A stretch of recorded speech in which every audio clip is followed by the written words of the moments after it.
بسم اللہ الرحمن الرحیم. السلام علیکم ناظرین, میں ہوں آسمہ شیرازی. پروگرام ہے فیصلہ آپ کا. پروگرام کا آغاز آج بھی فلسطین کے مظالم, فلسطین پر ہونے والے مظالم کے ساتھ, جو کہ آج 20واں دن ہے, مگر 20ویں روز بھی اسرائیل کا جبر, اس کی بربریت, اس کا جو ایک نشانہ بنے ہوئے مظلوم فلسطینی ہیں وہ آج بھی منظر عام پر ہے اور اسی طرح سے جاری ہے کے لیے جو کہ رپورٹ کر رہے ہیں وہاں سے. اس کے ساتھ ساتھ اگر ہم پاکستان کی سیاست کی طرف آئیں, آج ایک بڑا فیصلہ جو ہے وہ بھی آیا اسلام آباد ہائی کورٹ کی جانب سے, جب نواز شریف صاحب کے خلاف العزیزیہ اور ایون فیلڈ کے جو معاملات تھے اس کے اوپر اپیلیں بحال ہوئی ہیں. اس سے پہلے وہ اشتہاری قرار دیے گئے تھے, لیکن کل انہوں نے اپنے آپ کو پرسوں کورٹ کے سامنے سرنڈر کیا تھا, جس کے بعد ان کی جو اپیلوں کی استدعا تھی وہ کی گئی تھی کہ ان سارے معاملات کے اوپر اپیلیں, ان کو حق دیا جائے کہ وہ اس کے اوپر بات کریں جو ان کو سزا دی گئی تھی اس کے حوالے سے.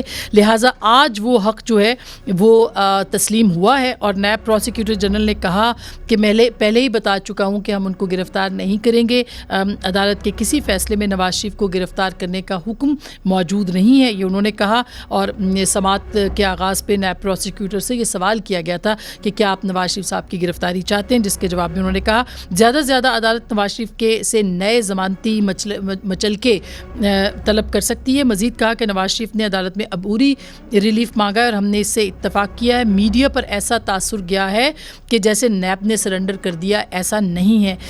یہ دیکھنا ہوگا کہ اب نواز شریف صاحب کی اپیلوں کا ان کو اختیار مل گیا یا حق مل گیا ہے, اب وہ اپنی سیاسی ایکٹیویٹی جو ہے اس کا بھی آغاز کریں گے یا نہیں کریں گے, اور اگر کریں گے تو کیا اس کو ہم سمجھ لیں کہ یہ انتخابی مہم ہی ہوگی ان کی طرف سے, اور کس بیانیے کے ساتھ کریں گے.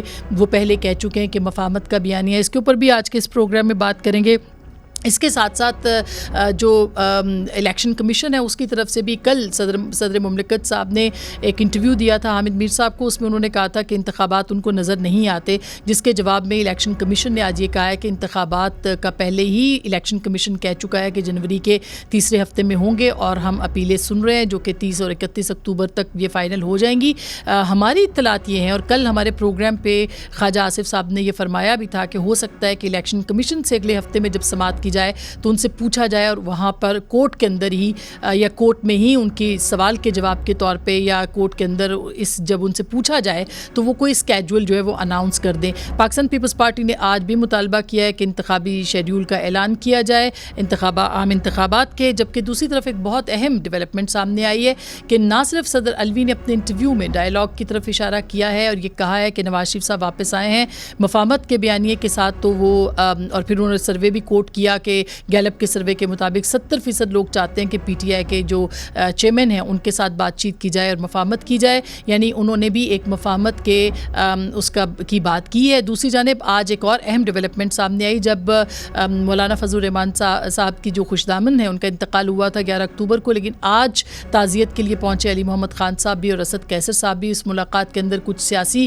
معاملات کے اوپر بھی بات ہوئی ہے جو کہ اسد قیصر صاحب نے میڈیا کو بتایا, اور انہوں نے یہ کہا کہ چیئرمین تحریک انصاف کی اجازت کے ساتھ جو ہے وہ یہاں پر آئے تھے. تو کیا کوئی برف پگھل رہی ہے, اور کیا اس معاملے کے اوپر جو ہے وہ واقعی کوئی بات چیت ہو سکتی ہے, مفاہمت ہو سکتی ہے؟ مفاہمت ہوگی تو کس معاملے کے اوپر ہوگی, کتنی ہوگی, اس کا کیا عمران خان صاحب کے کیسز کے ساتھ بھی تعلق ہوگا یا نہیں ہوگا, اور کیا عمران خان صاحب کو خود بھی اس بات کا ان کے پاس یہ ایک وہ دیا ہے انہوں نے مینڈیٹ کسی کو کہ وہ بات چیت کریں یا نہ کریں, یا خود جو ہے باقی دیگر لوگ اپنے تئیں جو ہے وہ بات کریں. کیونکہ ان کے جو نئی مہندر پنجوتھا صاحب کا میں ٹویٹ دیکھ رہی تھی اس میں یہ تاثر قطعی طور پر انہوں نے نہیں دیا کہ سیاسی جماعتوں کے ساتھ بات چیت ہو. کیا ہوگا پاکستان کا مستقبل, اس حوالے سے ہم بات کریں گے, اور اس کے ساتھ ساتھ کیا ہوگا سیاسی جماعتوں کے بیچ بات چیت کا معاملہ. ہمارے ساتھ موجود ہیں ہمارے پروگرام میں شرکت کے لیے اللہ تارڑ صاحب جو کہ وکیل ہیں قانونی میاں نواز شریف کے بھی, اور پاکستان مسلم لیگ نواز کے سینئر رہنما ہیں. بہت شکریہ.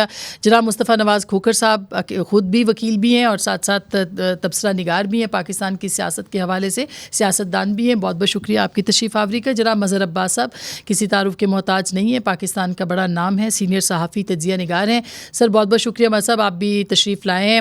اور سب سے پہلے میں مظہر عباس صاحب آپ سے ہی شروع کرتی ہوں کہ اس وقت کیا آپ دیکھ رہے ہیں. ایک تو کچھ تھوڑا ہمیں بتائیے جو فلسطین کے اندر اور خاص کر کے جو صحافیوں کے ساتھ وہاں پہ آپ نے دیکھے ہوں گے سارے ویژولز, اس کے حوالے سے بھی کچھ بات کیجیے, اور پھر ہم سیاسی معاملات کے اوپر بھی آتے ہیں.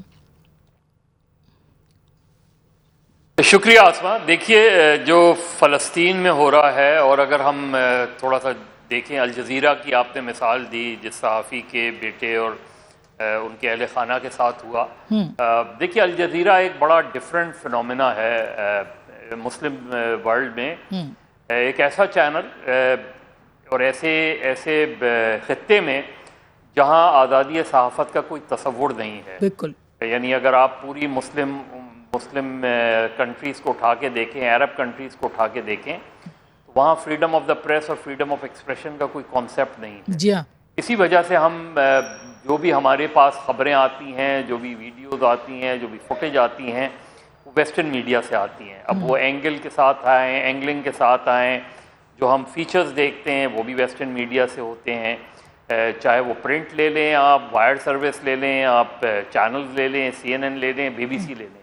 لیکن پچھلے 20 سال میں 20-25 سال میں الجزیرہ ایک ایسا فنومینا نکلا قطر سے، اور ایک ایسے انوائرمنٹ میں جب 9/11 ہوا تھا، اور اس نے اپنے آپ کو پروفیشنلی ایسا اسٹیبلش کیا.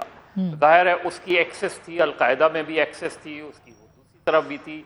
جس طرح عراق میں جب وار ہوئی تھی تو CNN جو ہے ابھر کر سامنے آیا تھا، بالکل اسی طریقے سے 9/11 کے بعد الجزیرہ ابھر کر آیا. بالکل. الجزیرہ عربک لے لیں اور الجزیرہ انگلش لے لیں، آپ اس کی کوالٹی آف ڈاکومنٹریز دیکھ لیں، اس کی کوالٹی آف رپورٹنگ دیکھ لیں، اس کی کوالٹی آف اور خاص طور جس طرح سے وار کو کور کر رہے ہیں، یہ تو بڑی بات ہے مذہب. لیکن کیا ہمیں IFJ اور دیگر جو تنظیمیں ان کی طرف سے کوئی دباؤ نظر آتا ہے اسرائیل کو روکنے کے لیے؟ وہ تو سب کے لیے ہی نظر نہیں آتا، فلسطین کے مظلوم عوام کے لیے، لیکن پرٹیکولرلی صحافیوں کے لیے. دیکھیں میرا خیال ہے ہمیں اپنے میڈیا کا، پاکستان دنیا میں مسلم کنٹریز میں واحد کنٹری ہے تمام تر پریس سپریشن کے باوجود جہاں کا میڈیا بڑا وائبرنٹ ہے. جی. لیکن بدقسمتی سے ہمارے خطے میں جو ڈیولپمنٹس ہوئی، آپ ایران لے لیں، افغانستان لے لیں، عراق لے لیں، پاکستان کے کسی چینل نے، یعنی ایک آدھ کو چھوڑ کے جنہوں نے اپنے تئیں، کسی چینل کا ان علاقوں میں کوئی بیورو نہیں ہے. جی بالکل ایسے. یعنی ہم نے پروفیشنلی اس پورے خطے کو نظر انداز کیا. جی. دنیا بھر سے رپورٹرز آتے تھے، ان کی جانیں بھی جاتی تھیں. عراق میں کوئی 500-600 صحافی مارے گئے، اسی طرح افغانستان میں مارے گئے.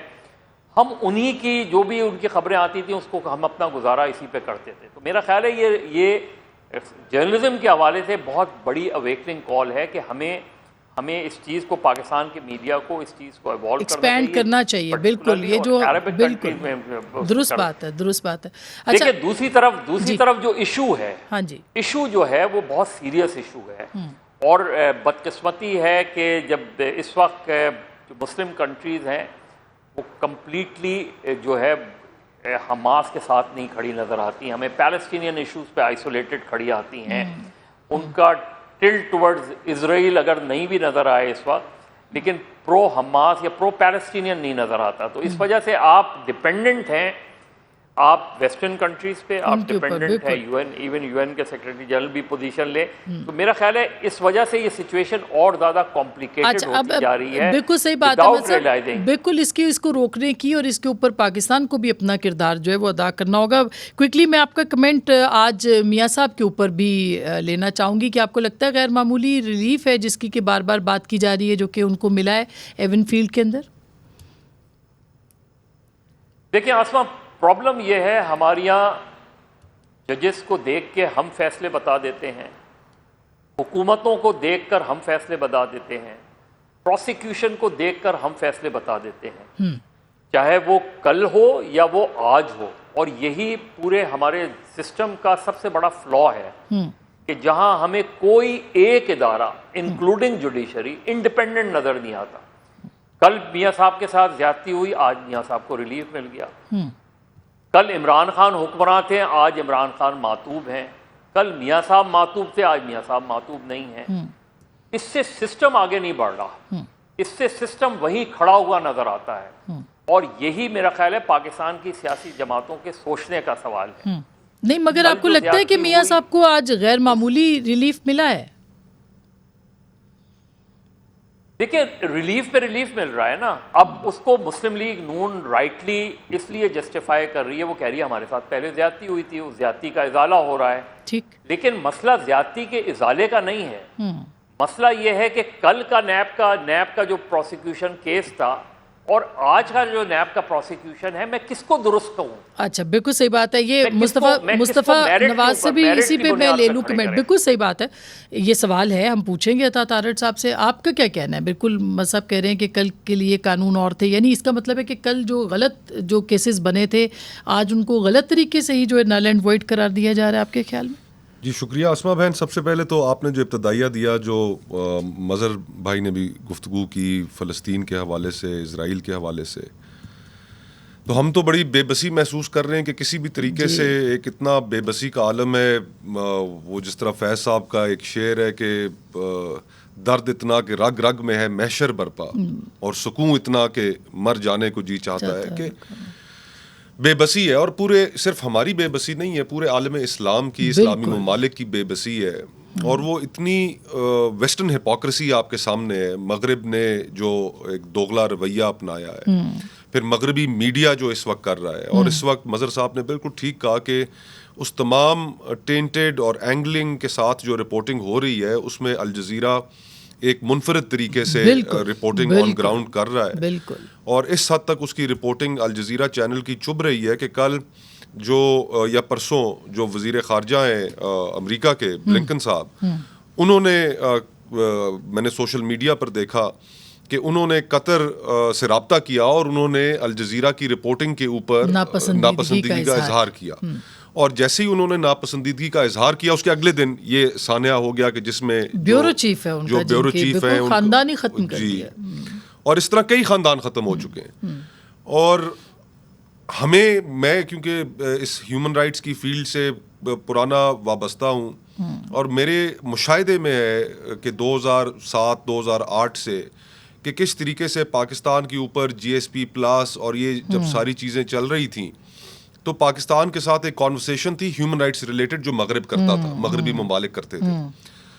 میں اس وقت انسانی حقوق کا مشیر بھی تھا, اور اس کانورسیشن کے ساتھ ہم انگیج کرتے تھے کہ یار کہ بات تو چلو ٹھیک کر رہے ہیں نا, ہم نے اگر کوئی تبدیلی لے کر آنی ہے تو لے آنی چاہیے, ہمارے ملک کی بہتری ہوگی, پھر GSP پلس مل جائے گا.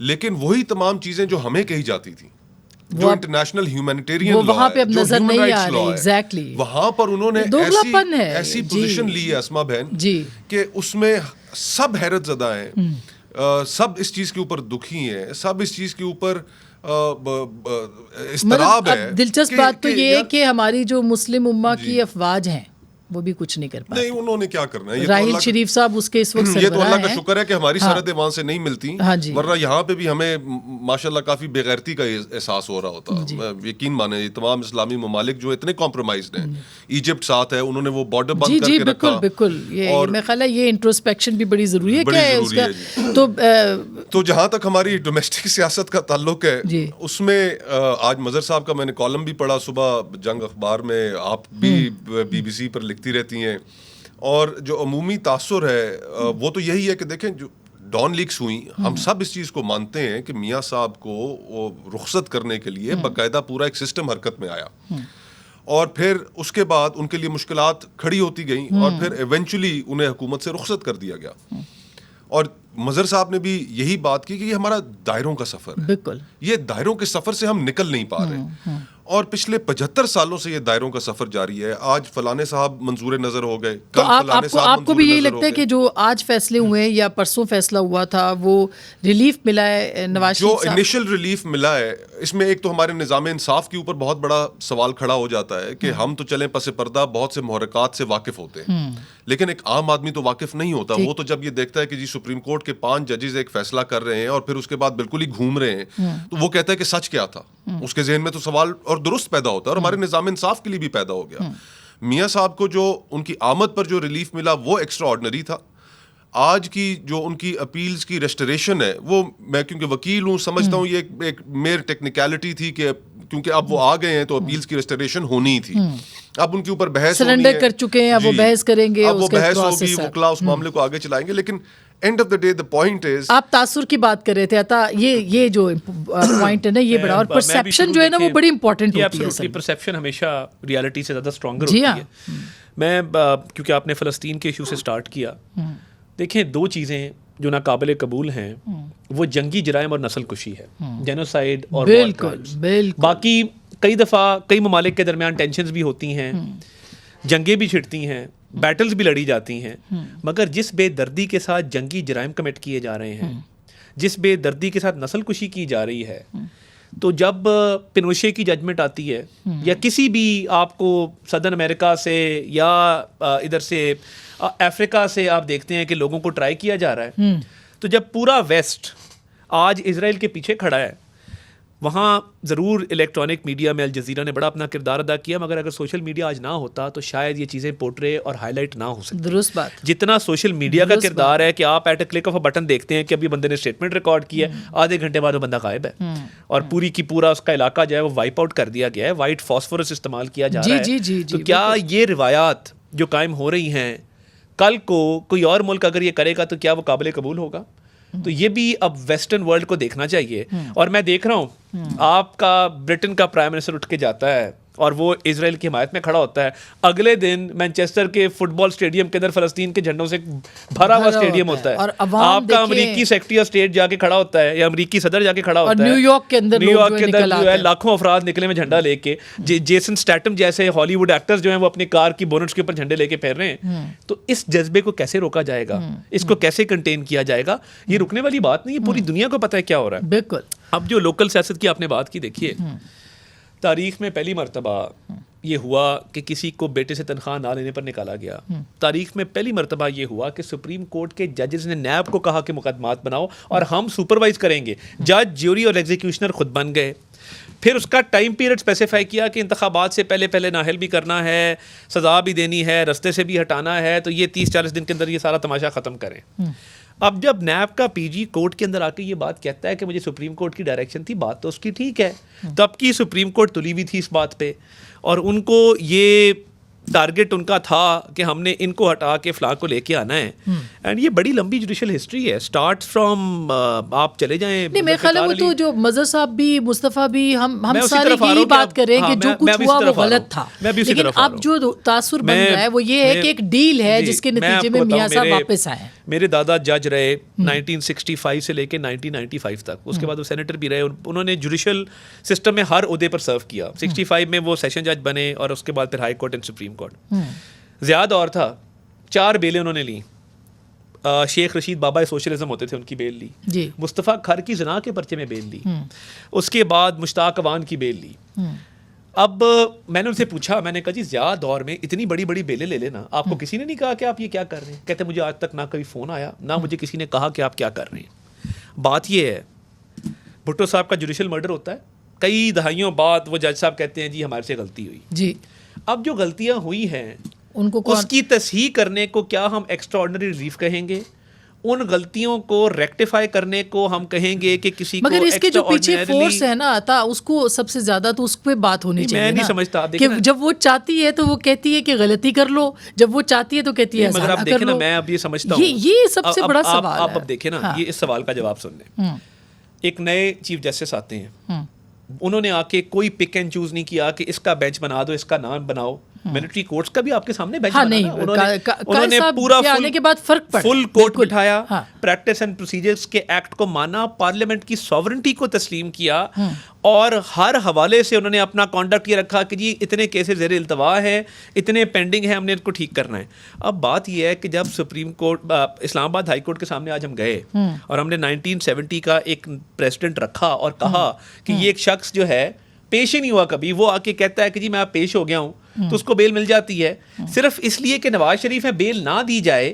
یہ تو زیادتی ہے نا. اگر اکبر بوٹا آج کی بات کے اوپر تو کوئی بھی نہیں کہہ رہا, یہ تو اس دن جب وہ آئے تھے تب کی, اور جو تاثر ہے ڈیل کا اس میں بریک لے لوں, بریک کے بعد اس پہ بات کریں گے, باقی لوگ بھی بولنا چاہ رہے ہیں اس کے اوپر, تو آپ نے جواب دینا ہے. ایک چھوٹی سی بریک کے بعد واپس آئیں گے اور ان ساری باتوں کے اوپر بات کریں گے کہ پہلے کیا ہوا تھا, کیوں ہوا تھا, اور اب ایسی کون سی فورس ہے کہ جو کہہ رہی ہے کہ بس اب سب چیزیں جو ہے وہ واپس دائرے کے اندر لانے کی کوشش کر رہی ہیں. تو بریک کے بعد اس پہ بات کریں گے.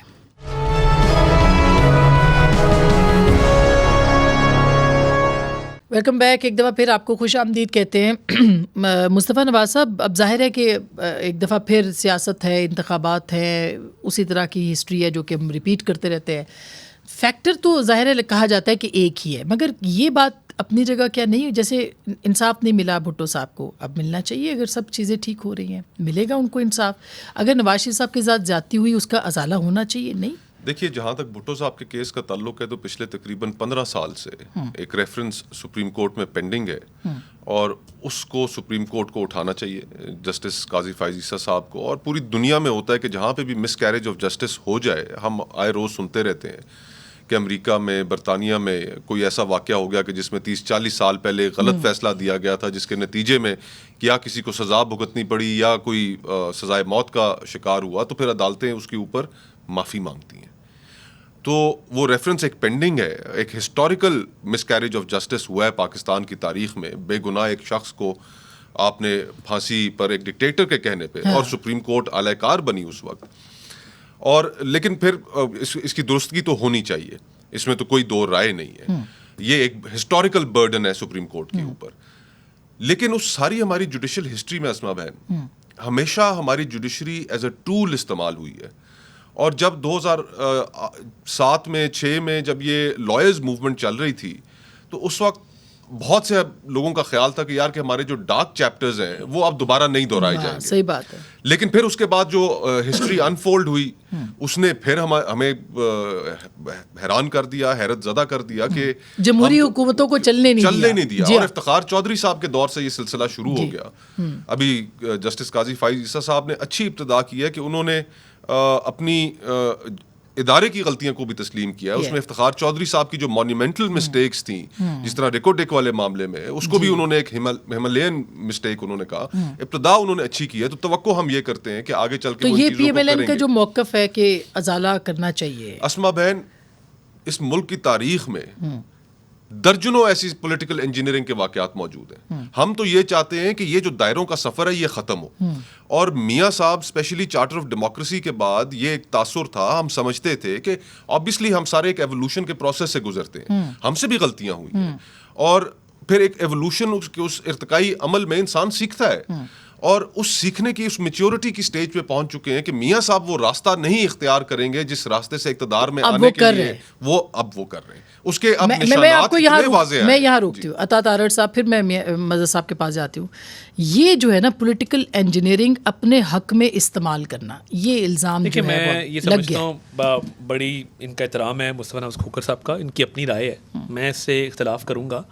اور اس حوالے سے اختلاف کروں گا کہ 2018 میں جب ہماری پارٹی توڑی گئی اور ایک شخص کو بازو مروڑ کے, کان مروڑ کے طریقے انصاف میں بھجوایا گیا اور طریقے انصاف راتوں رات بنائی گئی, ہم تو 2 فلٹریشن پروسیس سے گزرے ہیں نا. مشرف دور میں ہمارے لوگ ٹوٹے, کافلی مارز وجود غلط ہوا. نہیں, میں یہ کہہ رہا ہوں, کیا آپ دیکھ رہے ہیں کہ کوئی جوک تر جوک لوگ ہماری جماعت میں داخل ہو رہے ہیں, یا ہمارے لیے کوئی آسانیاں پیدا کی جا رہی ہیں؟ نہیں, آپ میں تو نہیں ہو رہے, مگر آئی پی پی موجود ہے. دیکھیے, آئی پی پی سیاسی بفر زون, آئی پی پی میں بھی قصور عمران خان کا ہے کہ جہانگیر ترین پہ کیسز بنا کر, علیم خان پہ کیسز بنا کر پارٹی سے ان کو اس نے نکالا تھا. اسٹیبلشمنٹ کا دوش نہیں ہے, ان کا قصور نہیں ہے. ان کو جب نکالا گیا تو وہ کیا کرتے, ہاتھ باندھ کے کھڑے رہتے کہ جی نہیں ہمیں نہ نکالیں, ہم مار کھائیں گے. مگر عطا صاحب دیکھیں نا, آپ جلسہ کر سکتے ہیں, پی ٹی آئی جلسہ نہیں کر سکتی. پی ٹی آئی کا ایک پرابلم ہے. میں دیکھیں 9 مئی پہ جب آپ, اچھا اب اس کی 9 مئی کی ایک نئی توجہ آ گئی ہے, ہمیں روکا نہیں, وہاں خدا نہ خواستہ گولیاں چل جاتی, یہی لاشیں لے کے پھیر رہے ہوتے کہ جی ہمارے نہتے بندوں کو مار دیا. اب جب آپ نے اس دن سیبوٹاج کیا لاہور, اگر خدا نہ خواستہ بارڈر کے پار سے 9 مئی کی شام حملہ ہو جاتا, کور کمانڈر صاحب جا چکے تھے, کور کمانڈر ہاؤس جل چکا تھا, فورسز تتر بتر تھی, سیبوٹاج اور کیا ہوتا ہے. یہ وہ لوگ ہیں جنہوں نے شہداء کی جو یادگاریں, میں کیپٹن کرنل شیر خان کے گھر گیا, ہو کے آیا ثوابی سے, اس کا بھائی پھوٹ پھوٹ کے میرے سامنے رویا. اس نے کہا جی میرے بھائی کا کیا قصور ہے جو گولیاں اپنے سینے پہ لے کے مر گیا, اس کی یادگار کو مسمار کریں. دیکھیں پیسفل پروٹیسٹ سب کا رائٹ ہے, میں نہیں مانتا کہ سسٹم کوئی ہماری فیور میں کوئی الٹا ہو کے. تو ابھی جلسے میں وہ کیا آپ کو لگتا ہے پھر ویسے ہی کریں گے؟ نہیں دیکھیں, یہ تو پھر انتظامیہ کا کام ہے نا, جہاں جہاں بھی ان سے شیورٹی بانڈ لے ہم دیتے رہے ہیں. جب عمران خان کا دور تھا, ہمارے چیئرمین لیول کے لوگوں کو تھانے بلا کے ان سے شیورٹی بانڈ لیے جاتے تھے کہ جی آپ بانڈ پہ سائن کریں کہ کوئی بدنظمی نہیں ہوگی. اچھا مطلب یہ بات ہے نا کہ خیر اب ظاہر ہے کہ وہ جو پولیٹیکل انجینئرنگ کی بات ہے, آپ کو لگتا ہے کہ پولیٹیکل انجینئرنگ اب ہو کر کے تو نواز شریف صاحب کو یا پی ایم ایل این کو جتوایا جائے گا؟ دیکھیے یہ تو خیر ٹو ارلی ہے کہنا, کہ کس کو جتوایا جائے گا کس کو نہیں جتوایا گا، لیکن پولیٹیکل انجینئرنگ بڑی اسٹیبلشڈ ہے، آج سے نہیں، 2018 میں جس طرح بھی عطا طاہر صاحب بات کہہ رہے تھے، 2018 میں کسی اور کے لیے انجینئرنگ ہوتی ہے، 2022 میں کسی اور کے لیے انجینئرنگ ہوتی ہے. آپ دونوں سینیریو دیکھ لیں. 2018 میں سلسلہ جو شروع ہوا وہ بلوچستان، پہلے نواز شریف صاحب کی نااہلی اور کنوکشن سے ہوا، پھر بلوچستان میں ہوا، بلوچستان عوامی پارٹی بنائی گئی. اس کے بعد 2018 میں کہ جو الیکشنز ہوئے اس میں وہی ایم کیو ایم کو یہاں کٹ ٹو سائز کیا گیا. اسی طریقے سے گروپس کھڑے کیے گئے. جو میں نے آج لکھا ہے وہ یہی کہ یہ پروجیکٹس بنانے کا اور ختم کرنے کا سلسلہ ختم ہونا چاہیے.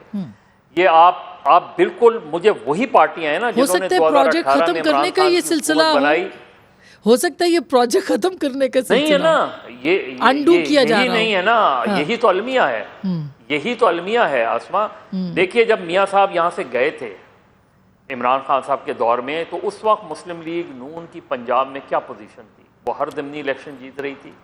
عمران خان کو خوف تھا کہ لوکل باڈیز الیکشن ہوں گے تو مسلم لیگ نون جیت جائے گی، نہیں ہوئے. جو عدم اعتماد کی تحریک کے بعد پی ڈی ایم کی صورتحال بنی اور پی ایم ایل این کی صورتحال بنی، وہ یکسر تبدیل ہوئی. ٹھیک بات ہے. اور کون سی پارٹیاں تھیں جنہوں نے ووٹ آف نو کانفیڈنس میں ان کو سپورٹ کیا؟ وہی پارٹیاں جنہوں نے 2018 میں عمران خان کو سپورٹ کیا.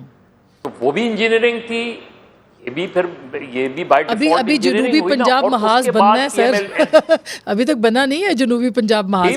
میں ایک چھوٹی سی معذرت، میں چھوٹی سی بریک لیتی ہوں، بریک کے بعد اس پہ بات کرتے ہیں دوبارہ کہ اب آگے کیا ہوگا، مفاہمت کی بات ہوگی یا نہیں ہوگی. یہ پی ٹی آئی اور مولانا فضل الرحمان سے ملاقاتیں ہیں، پیپلز پارٹی کا مطالبہ کہ سب کے لیے لیول پلینگ فیلڈ اور سب کو ساتھ شامل کیا جائے، اس میں کوئی وزن آ سکتا ہے کہ نہیں؟ بریک کے بعد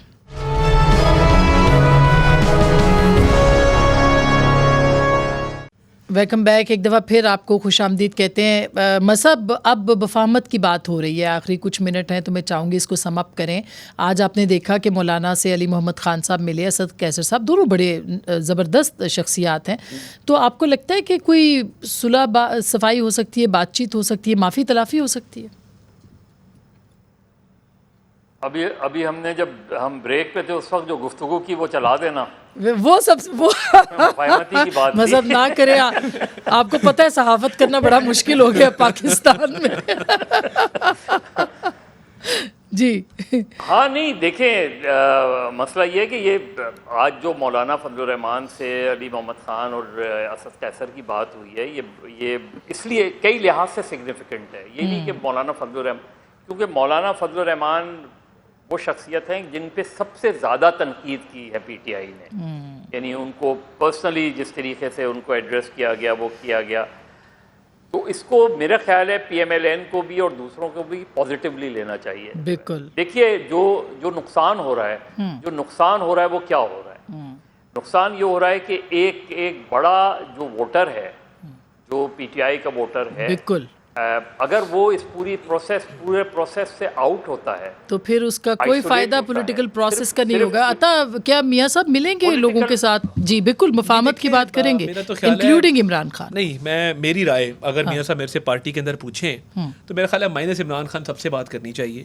کیونکہ ایک شخص جس نے اقتدار کے ہوس میں پاکستان کے بین الاقوامی سطح پہ تعلقات کو نقصان پہنچایا، سائفر لہرا کے سی پیک کو رول بیک کر دیا، جس نے پاکستان کو آئسولیٹ کر دیا بین الاقوامی سطح پر، نمبر 1.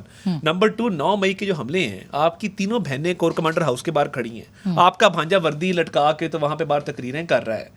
ایک شخص جس نے قومی سلامتی کو نقصان پہنچایا ہے، جس نے نیوکلیئر اسٹیٹ کے سیکرٹس، جو ایک آفیشیل سیکرٹ ایکٹ ہے، اس کی وائلیشن میں جھوٹ گھڑ کے تو ایک ملک کو للکارا ہے. میں نہیں سمجھتا اس سے ہمیں بات کرنی چاہیے. مائنس عمران خان سب سے بات کرنی چاہیے.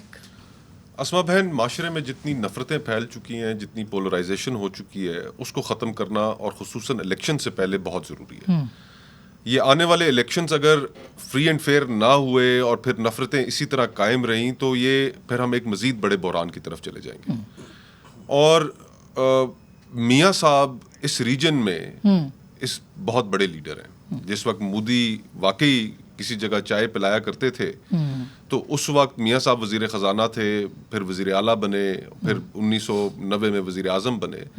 تو ان کا اسٹیچر بھی بڑا ہے. یہ سیاست کے اندر انہوں نے بہت سی چیزیں پیچھے رکھی, شہید بی بی نے بہت سی چیزیں پیچھے رکھی, اور پھر چارٹر آف ڈیموکریسی. لیکن اس کے لیے خان صاحب کا بھی تو ماننا ضروری ہوگا. خان صاحب, اس میں کوئی شک نہیں ہے کہ تحریک انصاف کا اس پولرائزیشن کو بڑھانے میں بہت بڑا کردار ہے, ان کے سوشل میڈیا کا بہت بڑا کردار ہے. آئے روز ہم دیکھتے رہتے ہیں کہ کیا ہوتا رہتا ہے, اور آپ اس میں ایک بہت بڑی وکٹم رہی ہیں اسما بہن. یہ پولرائزیشن انہوں نے بہت کی ہے. وہ پولیٹیکل فورسز سے بھی انگیج نہیں کرنا چاہتے, نہ کبھی ان کے ساتھ بیٹھے. پاک بھارت جنگ ہو گئی جی, اس وقت بھی ساتھ بیٹھنے سے انکار کر دیا. ان کو بیٹھنا پڑے گا, بیٹھنا چاہیے. اب سوچنا چاہیے اس کے. بہت شکریہ, تھینک یو سو مچ. میرے خیال ہے انتخابات سے پہلے ایک فضا ایسی بن جائے کہ اگر انتخابات کے بعد بھی ڈائلاگ ہوتا ہے تو کم از کم ایک دوسرے کے ساتھ ہاتھ ملانے کی پوزیشن میں سب آ جائیں. کیا صرف ہاتھ ملانے کے لیے بھی آگے بڑھنے کو سب تیار ہوں گے؟ گفتگو آپ نے سنی, فیصلہ آپ کا.